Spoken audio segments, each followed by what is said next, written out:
hermanos, hoy nos encomendamos, bendícenos y bendice a todos nuestros hermanos que a través de la transmisión en vivo también se unen esta noche al estudio.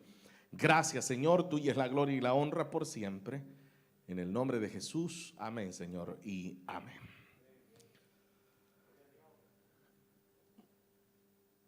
Abrimos, hermanos, nuestras Biblias esta noche para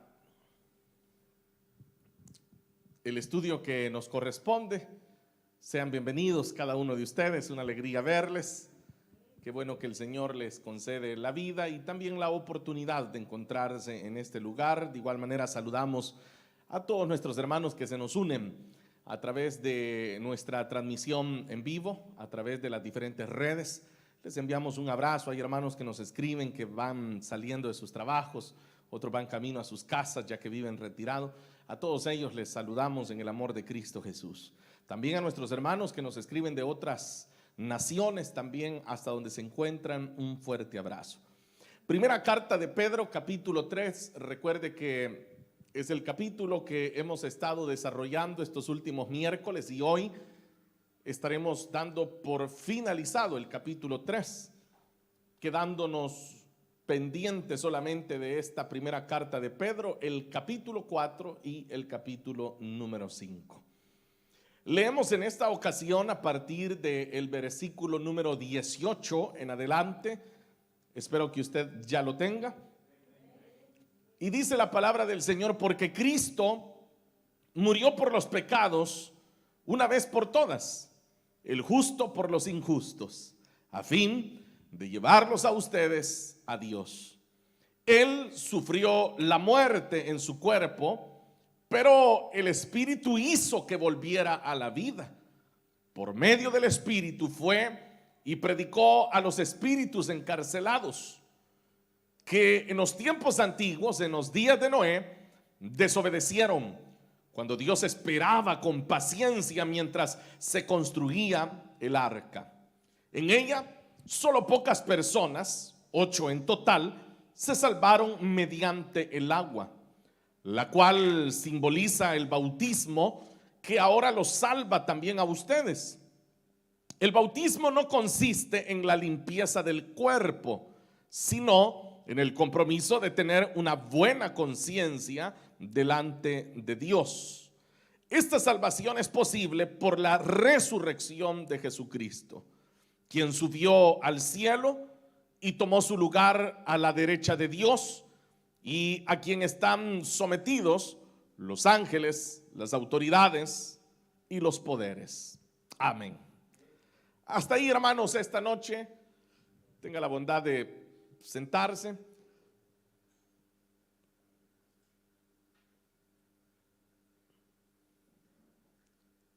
Llegamos, hermanos, al final de este capítulo 3, en donde recordaremos que el apóstol ha tenido un elemento en común en esta narración de este capítulo 3, y es que él ha estado haciendo un énfasis a los cristianos que el sufrimiento es parte de la vida del cristiano. Ese ha sido, como digo, el común denominador de los temas que hemos venido desarrollando, y es de que el sufrimiento es parte de la vida cristiana. Por eso es que hubo una invitación de parte del apóstol a que las esposas que tenían maridos inconversos, ellas, aunque pueden sufrir al tener un marido inconverso, porque las hermanas lo saben, ¿no? Hay hermanas que han tenido ese caso de que sus esposos son inconversos y saben que se sufre. Puede ser un sufrimiento tener un marido inconverso, pero Pedro dice que a la postre es probable que este hombre se entregue a Cristo debido al buen testimonio de su esposa. Entonces, esa ha sido la línea de estudio que hemos traído, porque siempre, como digo, Pedro culmina mencionándole a los cristianos que hay una regla, y es la regla que todos nosotros conocemos, y es de que la regla sería que el justo no debería de sufrir, sino solo el malo. Esa es la regla. Uno dice, bueno, si usted anda de acuerdo a la voluntad de Dios, no tiene usted por qué sufrir.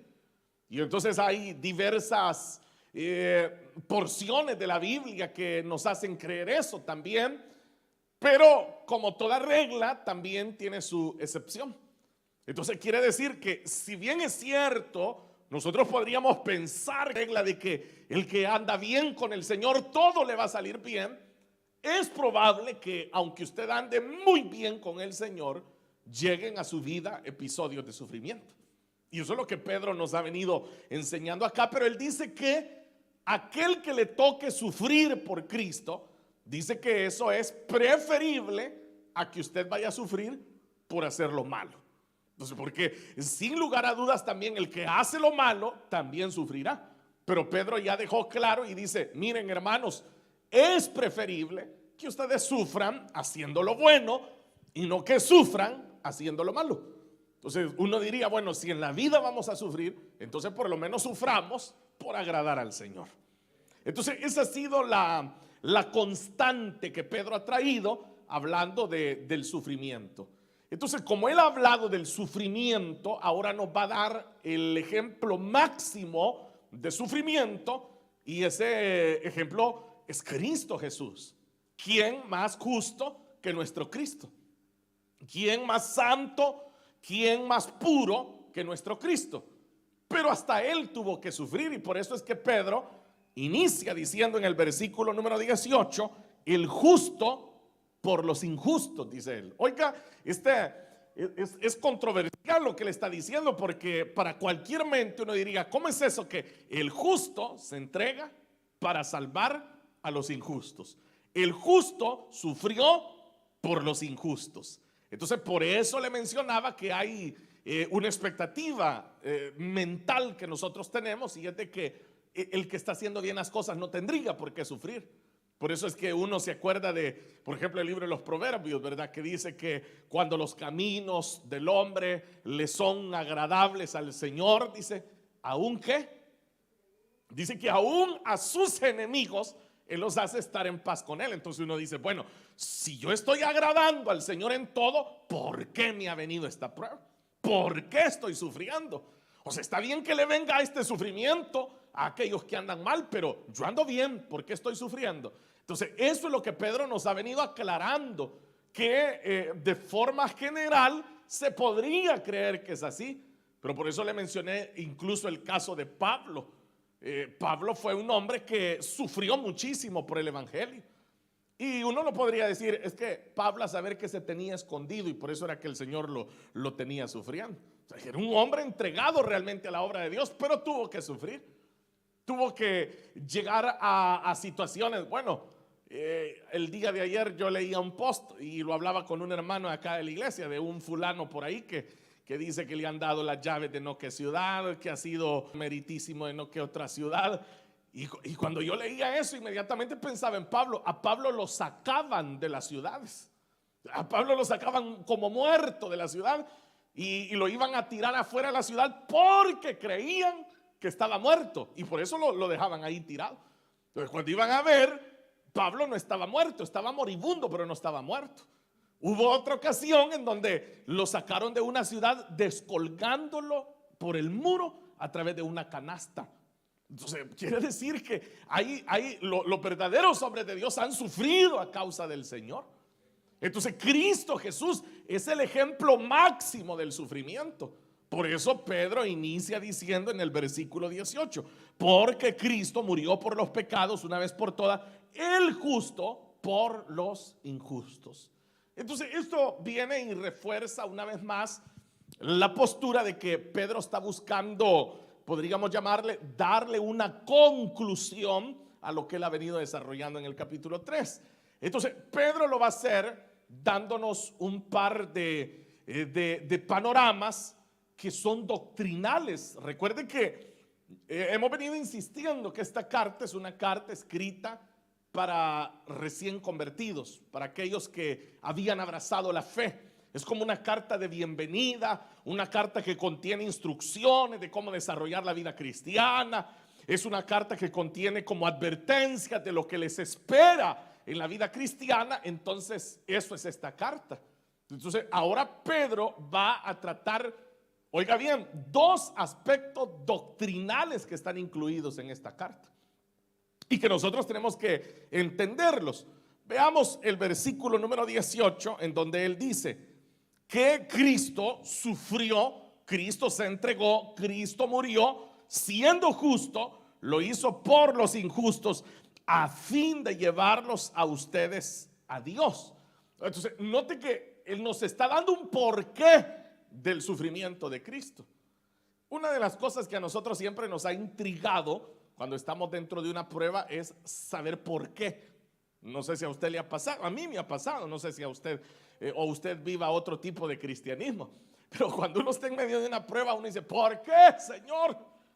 ¿Por qué? Uno siempre quiere encontrar un porqué de las cosas, pero ahora Pedro nos está dando el porqué del sufrimiento de Cristo.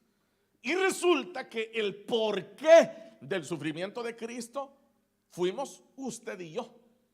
Usted y yo somos el porqué del sufrimiento de Cristo. Entonces quiere decir que una vez más Pedro nos está insistiendo que cuando nosotros tengamos que sufrir dentro del camino del Señor, nosotros lo hagamos con sumo gozo, porque es parte de la vida cristiana. O sea, con esto yo no le estoy diciendo de que desde el día 1 que usted se entrega a Cristo va a pasar sufriendo hasta el día del rapto, ¿verdad? No le estoy diciendo tampoco eso. No se vayan ustedes a afligir o entristecer esta noche y digan, bueno, ya nos avisó el hermano que esto aquí se trata solo de llorar. Tampoco ese es el caso, ¿no? Es decir, hay periodos en donde obviamente el sufrimiento puede llegar a nuestra vida y de diversas maneras. Y eso no significa, insisto, que usted esté mal con el Señor. Porque hay hermanos que a veces les agarra así, ¿verdad? Ven a un hermano en una prueba y dicen, bueno, como acuérdense que Biblia vemos y corazones no sabemos. Entonces ellos quieren como andar pensando por qué le habrá llegado al otro hermano la situación que está viviendo. En primer lugar, uno ni debe de andar juzgando al otro, y en segundo lugar, el que está sufriendo debe de entender que algún propósito de parte del Señor hay dentro de todo lo que está ocurriendo. Porque al final, siempre al final, el Señor es un Dios de propósitos. Él es un Dios que con el paso del tiempo, Él nos viene a demostrar que todo está bajo control.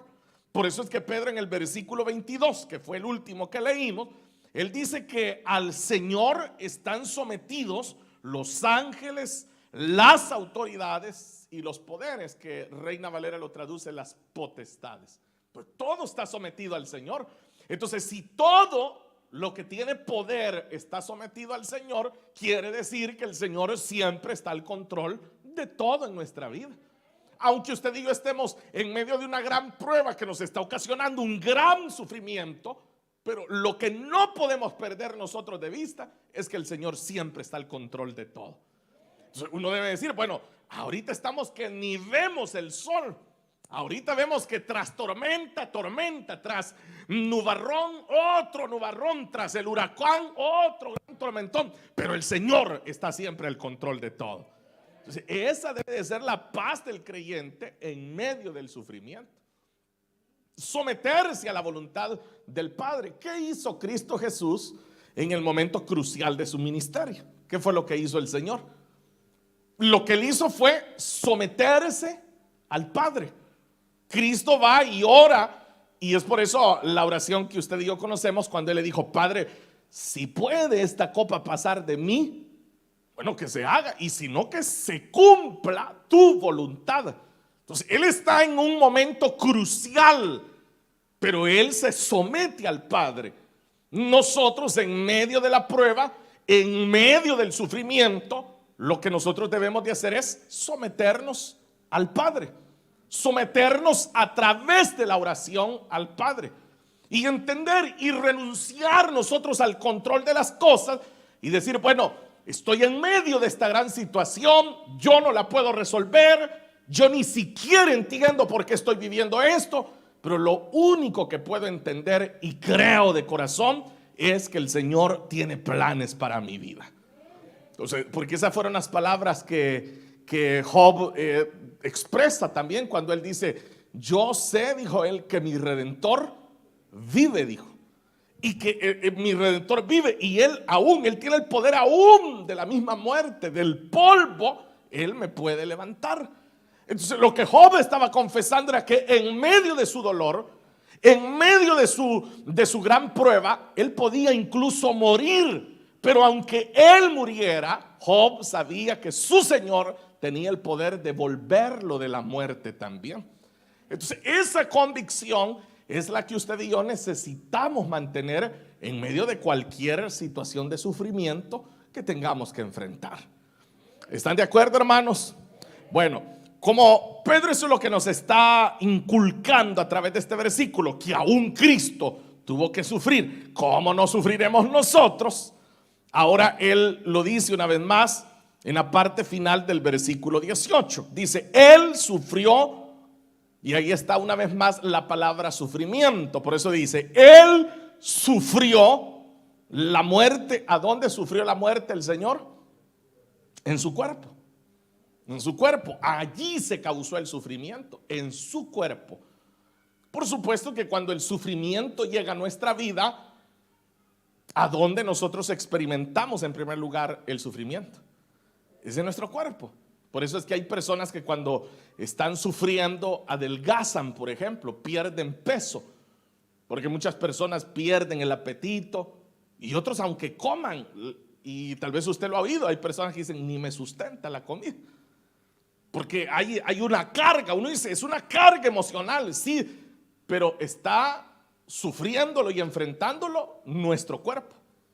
Nuestro cuerpo. Por eso las personas que comienzan a sentir dolores intensos de cabeza, las personas empiezan a llorar, hay personas que se ven lastimadas incluso de su estómago, se generan úlceras, se generan gastritis, se generan situaciones, el cuerpo comienza, y eso es lo que Pedro está diciendo, que Cristo tuvo que sufrir la muerte misma en su cuerpo. La enfrentó con su cuerpo.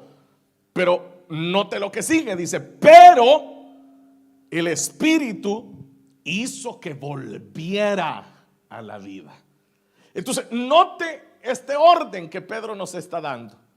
Nosotros podemos enfrentar cualquier tipo de sufrimiento y lo vamos a enfrentar nosotros. Pero aunque ese sufrimiento nos llevara aún a la muerte, el Espíritu nos hará volver a la vida. Entonces allí hay una garantía. Hay una garantía que usted y yo debemos de identificarla, que podemos sufrir lo que tengamos que sufrir, pero nuestra garantía sigue siendo el Espíritu de Dios que mora en nosotros. Por eso es que usted y yo somos templo y somos morada del Espíritu Santo. Aleluya. Entonces, aunque nuestro cuerpo se debilite, aunque nuestro cuerpo tenga que enfrentar una enfermedad, tenga que enfrentar hambre, tenga que enfrentar dolor, tenga que enfrentar cualquier tipo de sufrimiento, el Espíritu siempre nos ha de vivificar, porque Él habita en nosotros. Por eso dice que fue el Espíritu el que regresó al Señor, lo hizo volver a la vida. Ahora, cuando llega a ese punto, él pasa al versículo 19 y dice, por medio del Espíritu, porque ahora ya llegó a otro orden, y por eso le dije que Pedro va a tocar dos aspectos doctrinales que yo creo que usted cuando estaba leyendo, de forma inmediata los identificó. ¿Cuáles son las dos doctrinas, podríamos decir, que aparecen en estos versículos? ¿Las notó, sí o no? Bueno, yo espero que sí, que las hayan notado y que no responden porque son tímidos ustedes. Pero veamos la primera que aparece, que el versículo 19 dice, por medio del Espíritu, porque ya llegó al punto que Cristo tuvo que morir y ese fue el mayor sufrimiento que le enfrentó, la muerte. Pero el Espíritu le hace volver, es decir, Él resucita al tercer día. Digan gloria a Dios, hermanos. Él resucita al tercer día. Ahora, pero Él resucitó ¿a cuándo? Al tercer día. Entonces, Pedro dice, ¿qué sucedió durante esos 3 días? ¿Qué fue lo que sucedió? ¿Qué hizo Cristo en esos 3 días? Ahí es donde la hora va a comenzar. Por eso le dije que aquí hay doctrina. Y la primera doctrina que Pedro va a tocar es con respecto al estado intermedio, el estado de los muertos. Esa es la primera doctrina que va a tocar acá. Y por eso dice, por medio del Espíritu fue y predicó a los espíritus encarcelados. Por eso le dije, ya ahí hay una doctrina. Por eso le dije que usted cuando la leyera, rápido iba a decir usted, aquí está hablando del estado de los muertos. Porque este tema ya lo vimos recientemente. No sé si todavía se acuerdan. Digan que sí, hermanos, por favor, anímenme y digan que sí. Pero lo vimos hace poco. Y explicamos en su momento que, note, dice, los espíritus encarcelados, dice. Ahora, cuando uno lee esta frase, espíritus encarcelados, a uno le suena a algo que tiene que ver con espíritus diabólicos, por la palabra que aparece encarcelados. Pero recuerde que cuando Cristo muere, por eso el capítulo 16 de Lucas, es cuando el Señor habló acerca del rico, ¿y de quién? Y de Lázaro, exacto.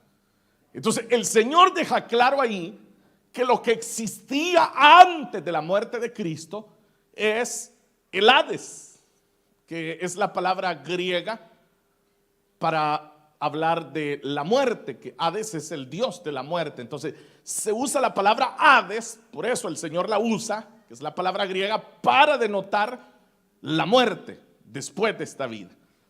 Entonces, cuando Cristo muere, Él desciende al Hades. Pero recuerde que el Hades estaba compuesto por 2 espacios diferentes. El primero de ellos, que es a donde estaba Lázaro, y ese se llamaba el seno de Abraham. Muy bien, hermanos. Hoy sí ya me alegraron ustedes la noche. Entonces era el seno de Abraham. Allí estaban todos los justos, todos los que habían muerto, justificados porque esperaban al Señor. Pero allí mismo, también en un espacio diferente, en una cámara diferente, separado, dice, por un gran abismo, se encontraba propiamente el Hades, que era donde residían todos los injustos de todos los tiempos. Entonces, cuando Cristo muere, por eso Él está diciendo que fue vuelto a la vida por el Espíritu, pero antes de eso dice que por medio del mismo Espíritu, Cristo había descendido a predicar a los espíritus encarcelados. Entonces, note que tanto los que estaban en el seno de Abraham estaban encarcelados también, porque por eso a veces uno dice, no, me siento encarcelado aquí, porque uno se siente encerrado. Eso es lo mismo, es estar encerrado. Alguien que está encarcelado es alguien que está encerrado. Entonces se está hablando de no solamente de los que estaban encarcelados por injustos, sino los que estaban ahí también encerrados, esperando este momento. De eso es lo que está diciendo, los espíritus encarcelados. Y dice espíritus porque recuerde que ya no hay cuerpo. Ya no hay cuerpo. Lo que hay es espíritu, es alma la que está ahí. Ya cuerpo ya no hay. El cuerpo ha vuelto a donde tiene que volver. Entonces, eso era lo que sucedía. El que moría iba al Hades, ya sea al seno de Abraham o iba al Hades propiamente. Entonces, es ahí donde el Señor va y se presenta. Y cuando dice acá a predicar, la palabra que se utiliza para esto de predicar no es la palabra de buenas nuevas, sino que es una palabra que tal vez usted ya la ha escuchado, la palabra querigma. Y querigma es proclamar. Entonces lo que Cristo hace cuando Él se presenta en el seno de Abraham y se presenta al Hades es proclamar que Él era de quien siempre se había hablado. Entonces usted tiene que entender que no es que Cristo llegó a predicar para que se salvaran. No, allí ya cada quien estaba en el lugar que le correspondía. O sea, ese lugar era irreversible. No es que Cristo llegó y él les predica, y entonces los que estaban en el Hades cuando lo vieron dijeron: ah, pues era cierto que vendría un Mesías, ahora sí creo. Y entonces pasaron al otro lado. No es así, sino que él se presenta para proclamar que él era de quien se había hablado. Entonces ahora piensa en el seno de Abraham. Por ejemplo, ahí estaba Isaías, que había profetizado acerca del Señor. Entonces Isaías ahora mira y dice: ah, él es el hijo que nos es dado, el niño que nos es nacido. Ah, él es. Imagínese haber estado hablando de alguien que usted no conoce, pero ahora usted lo está viendo enfrente y está viendo que es cierto. Él es el varón experimentado en quebrantos. Sí, yo soy, dice el Señor. Ahí estaba el Señor delante de todos los que habían esperado. Bueno, hablemos del último. ¿Usted sabe cuál fue el último? Exacto, capítulo 23 de Lucas. Hoy le dijo el Señor, ¿cómo le dijo? Hoy estarás conmigo. ¿A dónde le dijo? Ahí está el seno de Abraham, ahí está el Señor. Entonces ahí está ahora el malhechor. Y el malhechor dice: era cierto, hoy estarás conmigo, le dijo. O sea, el mismo día. Solo que Cristo muere primero, el malhechor muere después, acuérdese. Por eso es que al Señor Jesús no le quiebran sus piernas, porque Él ya ha muerto.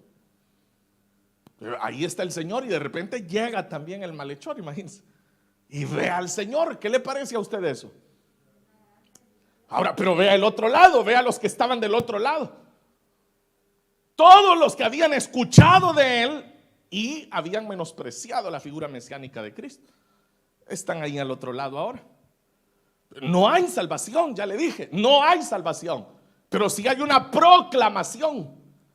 Y esto tiene que ver con lo que hemos hablado del juicio del Señor sobre todos los incrédulos de todos los tiempos.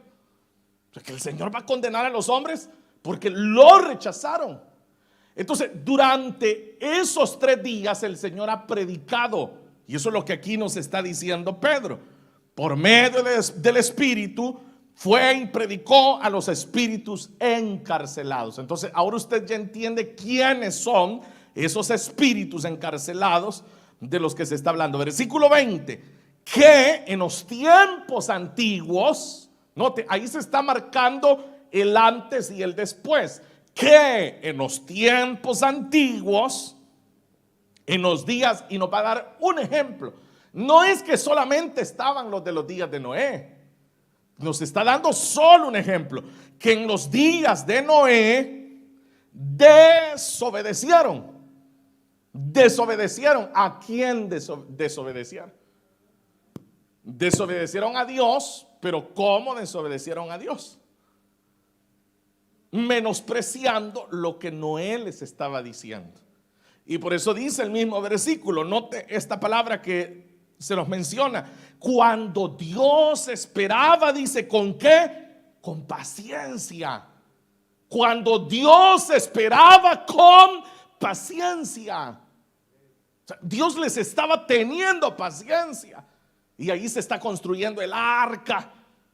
Y ellos se burlaban, y ellos no creían, y ellos menospreciaban a Noé. Pero todo ese tiempo Noé pudo haber dicho: ¿por qué Dios no me dio el arca hecha de una sola vez?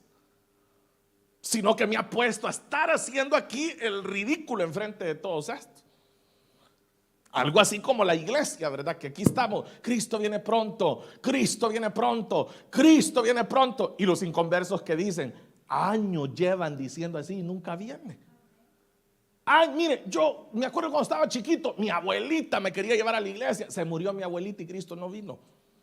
Ahí están los inconversos burlándose. Y entonces, pero en realidad, ¿qué es lo que sucede? Dios estaba mostrando su paciencia. Mientras Noé construía el arca, ese periodo era un periodo de paciencia divina hacia los hombres. Pero ellos rechazaban. Entonces dice que Dios esperaba con paciencia mientras se construía el arca. Pero ¿qué sucedió? Dice Pedro: en ella solo pocas personas, y dice 8 en total, se salvaron mediante el agua. De toda la humanidad que estaba ahí, 8 son los que se suben al arca. Bueno, y por supuesto los animalitos, ¿verdad? Que fueron más obedientes que el ser humano. Pero dice que fueron 8 nada más los que se salvan. Y Dios les había estado teniendo paciencia. Entonces, Cristo ha llegado ahí a recordar todo eso. Él está presente ahí y está proclamando la fe de los que creyeron en Él y está proclamando el castigo sobre los que no quisieron creer en Él, los que no le obedecieron al Padre.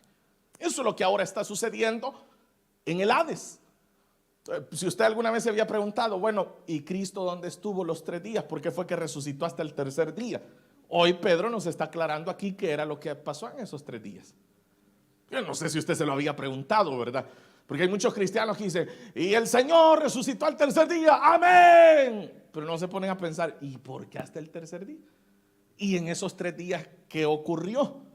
¿El Señor estuvo dormido ahí en la tumba o qué pasó? Ahora Pedro nos está haciendo la aclaración y dice que solamente 8. Bueno, ahí estaban en el seno de Abraham estos 8. Y llega el Señor y lo ven. Así como un día usted y yo le vamos a ver cara a cara al Señor también. Lo ven. Ahora, usted sabe, antes de pasar al siguiente detalle, que es el segundo detalle que vamos a señalar esta noche, voy a cerrar el primero. Usted sabe que cuando Cristo, por eso Efesios capítulo número 4, Efesios dice que el Señor llevó, dice, cautiva la cautividad. ¿A qué se refiere el Señor? Y es que cuando Cristo resucita, entonces dice la Escritura que el Señor se lleva con Él a los que habían creído en Él. Y entonces el Hades se ensanchó. El Hades dejó de ser 2 cámaras y pasó a ser un solo lugar. Entonces ahora es diferente. El paraíso ya no está en el centro de la tierra como estaba antes, sino que ahora el paraíso está ¿a dónde? Está en el tercer cielo. Así dice Pablo, ¿verdad? Que él fue llevado ¿a dónde? Al tercer cielo, dice. Por eso es que ahora los que mueren en Cristo van directamente a la presencia del Señor.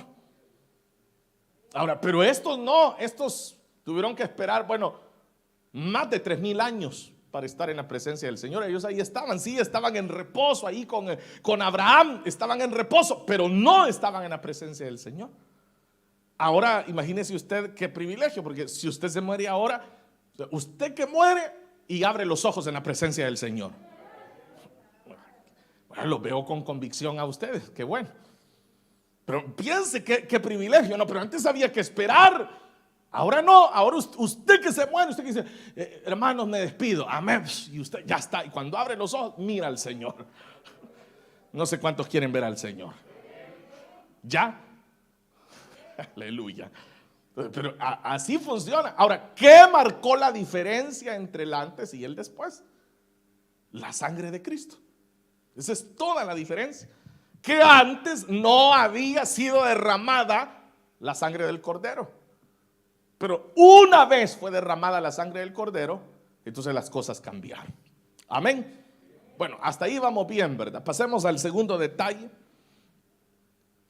que es la parte final del versículo 20. Si usted notó, dice que esos 8 se salvaron, dice, mediante el agua. Esto nos lleva a una pregunta, ¿verdad? Y la pregunta es, ¿realmente en qué fue que se salvaron estos 8? Porque no te dice, se salvaron mediante el agua, dice. Pero usted sabe que en realidad no es que ellos se salvaron en el agua. Ellos estaban a salvo, ¿a dónde? En el arca, exacto. Pero ¿por qué no dice ahí se salvaron en el arca? Sino que dice, se salvaron, dice, mediante el agua, dice, que fue que se salvaron. Entonces, esto nos está planteando un problema, porque uno diría, bueno, no, más bien el agua los quería destruir. Ellos se salvaron en el arca, pero Pedro no lo menciona así, sino que Pedro dice que se salvaron mediante el agua. O sea, es como que dijera, el agua los salvó. Pedro lo que está haciendo es conectando con lo que va a decir más adelante en el versículo 21, la cual, y aquí lo aclara, simboliza el bautismo que ahora los salva a ustedes también, dice. Ahora, pero aquí viene otro problema. Entonces, si usted está leyendo cuidadosamente conmigo, bueno, entonces quiere decir que Pedro está diciendo que el bautismo salva. Ya lo pensó. Por eso es que les digo que la Biblia se estudia y se lee así cuidadosamente, porque si no uno pasa, hermanos, a la carrera encima del versículo y no se da cuenta de lo que está leyendo.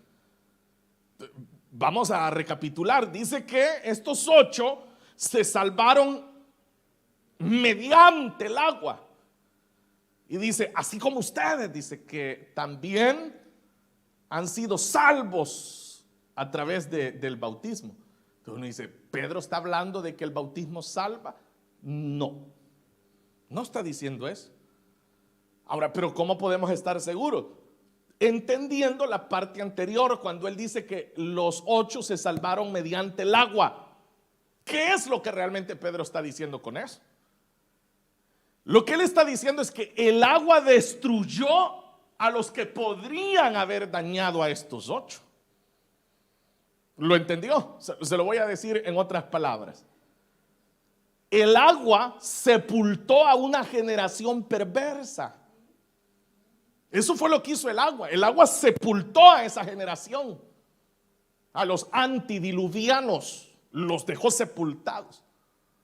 Y estos 8 se salvan en el arca, pero ha sido el agua la que ha sepultado esa generación perversa, que pudo haberlos dañado a ellos, que pudo haberlos absorbido a ellos, que pudo haberlos contaminado a ellos.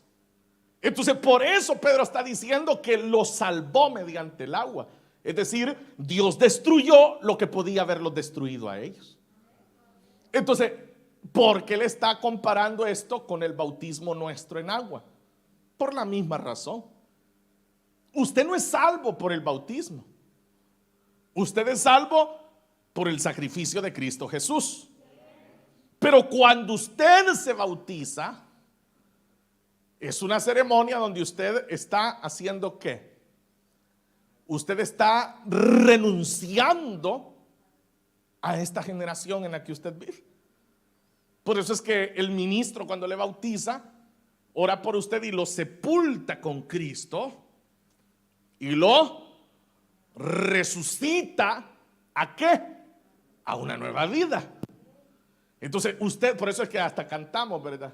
Adiós mundo, soy bautizado como manda el Salvador. Y uno está convencido, uno está lleno de la firmeza que para uno el mundo se acabó. Yo pensé que iban a decir amén todos ustedes, pero se la pensaron, hermano. Entonces, eso es la figura que ahora Pedro está usando, que en el momento que nosotros, por eso le dije, no es que le esté diciendo que hay algunos que se han querido colgar, ¿verdad?, de este versículo para decir que el bautismo salva. No, sí, yo ya se los he explicado a ustedes en las doctrinas, ya en un par de ocasiones, que el agua es agua, o sea, el agua sigue siendo agua. El agua puede ser cualquier agua. Aquí no es así como algunos hermanos que les agarraban, eso fue hace muchos siglos atrás, ¿verdad? Que habían hermanos que decían, no, en piscina no, decían, porque ahí quedan los pecados del otro que habían bautizado antes. Tiene que ser en río, le decían uno, para que el río se lleve los pecados del otro. O sea, a ustedes les da risa porque conocen la doctrina, pero si no la conocieran, probablemente pensarían igual. Entonces, no, el agua es agua. Es la ceremonia, el acto, la fe de sepultar a alguien, a esa vida que teníamos antes y resucitar a una nueva vida. Pero ahí se está dando un testimonio público de lo que ya se hizo, de nacer de nuevo en Cristo Jesús. Por eso nos está diciendo acá que en la cual simboliza el bautismo que ahora los salva también a ustedes, es decir, de la generación perversa en la que nosotros vivimos. Pero ahora lo va a aclarar y dice, el bautismo no consiste en la limpieza del cuerpo. Está siendo claro Pedro, dice, el bautismo no consiste en la limpieza del cuerpo. Por eso le digo que no es que literalmente cuando a usted lo metieron en el agua se le desprendió todo el pecado que cargaba. Porque no se trata de eso. ¿De qué se trata más bien? Es lo que sigue y dice, sino en el compromiso. Note esa palabra, el compromiso. Por eso es que a los hermanos que se bautizan, hasta charlas se les dan. Y uno les hace la conciencia, hermano, usted está seguro del paso que está dando. Porque hay gente que se emociona nada más cuando se van a bautizar, ¿verdad? Hay gente que mira que los demás se están bautizando y usted sabe el ambiente que vivimos en los bautismos. Usted sabe que los que van subiendo del agua vienen quebrantados y dicen, qué maravilloso este día, nunca se me va a olvidar en mi vida.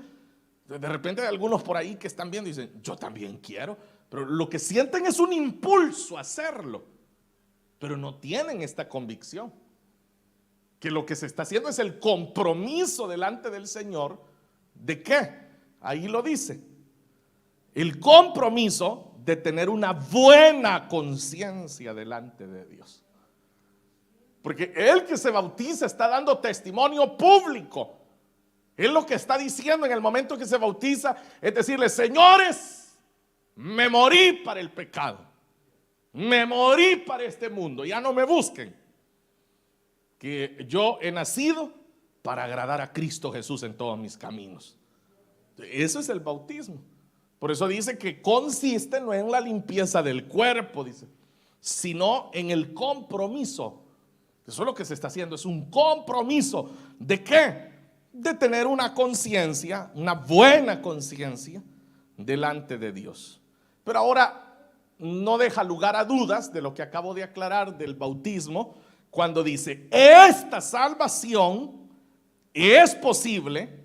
¿Por qué dice ahí? Por la resurrección de Jesucristo. Por eso es posible la salvación del hombre, por la resurrección de Cristo Jesús. La resurrección del Señor es lo que permite esta vida que nosotros tenemos. Porque cuando el Señor resucita, vence todo. Vence al diablo, vence el pecado, vence la muerte. Entonces, por eso es que a través de su muerte y resurrección es que nosotros tenemos la vida nueva en Cristo. Eso es lo que lo marca todo. Por eso le dije que allí cambió todo. Todo cambia con el Señor. Y ahora finaliza en el versículo 22 diciendo, ¿quién subió al cielo y tomó su lugar a la derecha de Dios? Entonces, note que ya aquí hay un orden consecuente a lo que había dicho de que había descendido. Y esto de que subió, dice la escritura, es porque también había bajado. Y ahora lo está diciendo, pero luego se va y se ubica ¿a dónde? Dice que a la derecha de Dios, es decir, del Padre. ¿Y a quién están sometidos? Y comienza a decir los ángeles, las autoridades y los poderes. Si todo está sometido a Él, eso significa que usted y yo también tenemos que estar sometidos al Señor. Si todo está bajo su poder, nosotros debemos de vivir conscientes de que estamos bajo su poder y que hemos nacido de nuevo. Que el deber nuestro es mantener una buena conciencia delante de Dios. Y que eso es un compromiso que usted tiene con el Señor. Ahora, por supuesto, hermanos, que como lo dice acá, si estos 8 fueron salvos mediante el agua, nosotros tenemos que permanecer en esa verdad también. Que nosotros hemos sido salvos por la sangre de Cristo Jesús y por lo tanto nosotros no tenemos que procurar estar donde no debemos de estar, sino que nuestro andar debe de ser siempre en la luz, porque los que son de la luz andan de día y los que son de las tinieblas andan de noche y tropiezan y caen. Pero nosotros tenemos que permanecer con una buena conciencia. recordando todo lo que Cristo ha hecho por nosotros y sobre todo el sufrimiento al cual Él fue sometido por amor a cada uno de nosotros. Amén, hermanos. Así que sigamos adelante y no olvidemos estas verdades. No olvidemos todo esto que hoy hemos estudiado para que tengamos esa claridad de cómo es que nosotros tenemos la nueva vida en Cristo Jesús. Amén. Bien, de esta manera vamos a finalizar este capítulo 3. Será la próxima semana, con ayuda del Señor, que estaremos dando inicio a este capítulo 4. Oremos, hermanos. Padre, te doy gracias esta noche por la gran bendición que tenemos de estudiar tu palabra. Gracias por permitirnos apreciar estos detalles, los cuales vienen a fortalecer nuestra fe. Gracias por recordarnos a través de tu palabra que debemos de esforzarnos siempre por mantener una buena conciencia delante de ti. Y recordarnos que aún en medio del sufrimiento debemos de mantenernos fieles a ti. Así como tú sufriste, Señor, por amor a cada uno de nosotros. Y que todo lo que hoy disfrutamos es por medio de la resurrección de Cristo Jesús. Gracias, Señor, por todo. En el nombre de Jesús, amén, Señor, y amén.